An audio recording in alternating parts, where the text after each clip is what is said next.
here in Portugal in the full-length feature race. Marc Marquez got away really well from pole position. Bagnaia gets squeezed by both Martin and Marquez. He had to back out of it there, didn't he? And coming through, fast starting, is Miguel Oliveira. Oliveira briefly done his home Grand Prix. And then we've got an Aprilia around the outside of Maverick Vinales. He's off to a great start. He's trying to go wheel to wheel with Bagnaia and Oliveira. Up to fourth now. I thought it was a push-up, didn't it? Was contact. Marquez was super aggressive on the inside of Oliveira. Martin into turn number 3.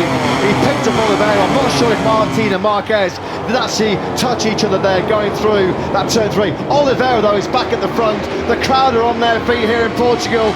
You can barely hear yourself think because the Portuguese fans, they're already sensing maybe a historic victory here.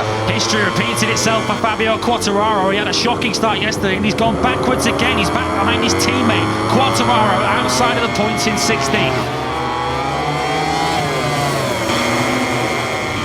We're on board now, the world champion, through this 5th gear, turn number 15. Can he immediately find a way to Jorge Martin? I think he has on the inside line. Well, Martin got the drive in the end off the final corner as last year's Aprilia leads this Grand Prix in the hands of Miguel Oliveira. This year's one, we've got Maverick Vinales running in 5th, but Aleix Espargaro, another big loser off the line, he's down into 14th. Bagnaia, though, does get through at the end of the main straight on Martin. Bagnaia's gone for it into the 1st gear, turn number 13. It was tight, but he made it move in there. That was nicely done by Pecco Bagnaia. Now then, at the front of this Grand Prix already, coming to the conclusion of lap 2. Pecco Bagnaia leads. Bagnaia's so good on the brakes, he's got so much confidence and trust in that front end. No way back through. And Bagnaia, a 1:39.459, sets this absolutely slammed into Miguel Oliveira. Yellow flags are out in sectors 1 and 2. There was initial contact, I think, a clip on Jorge Martin. And what a nightmare it's turned out to be for Miguel Oliveira. And he's hurt. That was a really big whack. He had a horrible high side, didn't he, Lewis, on Friday, which damaged his lower left limb, his lower left leg. That was all Marc Marquez's crash. What happened here? Let's try and pick the bones out of this one. There is Marquez in 4th, coming through turn 2 now in the braking zone. Oh, he just gets it all wrong. All wrong. He did clip Jorge Martin as we first thought, and then as he clipped Martin, look at that, he just pitched him further forward, absolutely slams into the luckless Miguel Oliveira. Nothing that Oliveira could do about that. I'm afraid to say that was all Marc Marquez's crash. What this has done as well, it's broken up the pattern, giving Pecco Bagnaia a lead of over a second.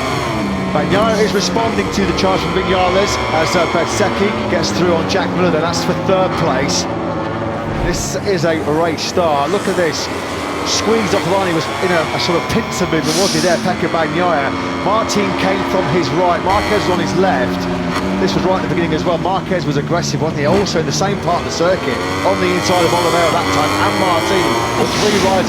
I didn't think there was contact early on at turn 3 with Marquez, Oliveira and Martin. That's been a feature, hasn't it, of the first 6 or 7 laps. The exact same 3 riders that were involved in turn and the first lap were involved a couple of laps later.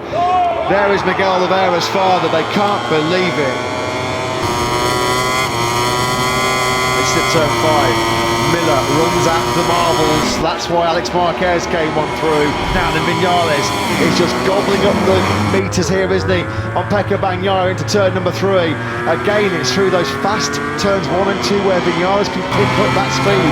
Pecco Bagnaia did say big improvements this year on the factory Ducati, which he requested from Bologna, were better edge grip and better corner speed. But it looks like at the moment they're still inferior to the Aprilia behind him. Aleix Espargaro, who set the fastest lap of the Grand Prix, taking it away from his teammate. Aleix Espargaro just did a 1:38.872. Massimo Rivola watches on and he must like what he sees because his 2 factory RSGPs, the 2023 versions, are the fastest bikes on circuit. Fabio Gian Antonio's nightmare weekend has finally come to a conclusion. He's pulled into the pits. This is a really, really good fight. Can't take your eyes off this one as Alex Marquez had a bit of a moment on the rear tyre there at full lean angle through turn number 15 as that cost him a bit of momentum, but he just absolutely blitzed them by the KTMs. Here is Fabio Quartararo then on the Yamaha on the inside of Luca Marini.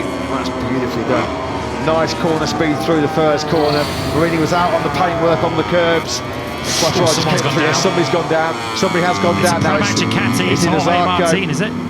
It is Martin. Oh, dearie me. Well, trying to get himself back into contention for that 4th place.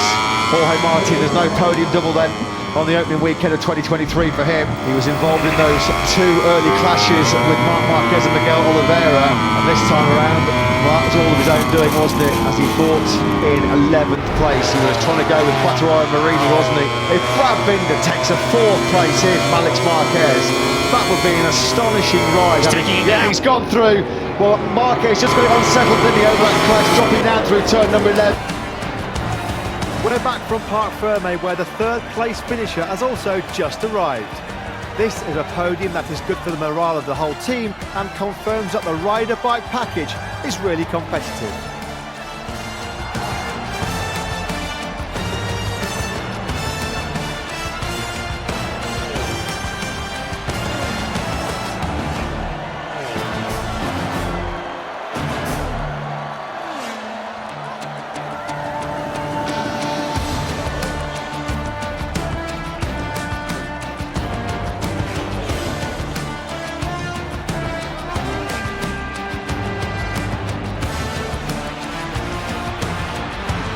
Here are the top 3 on the podium.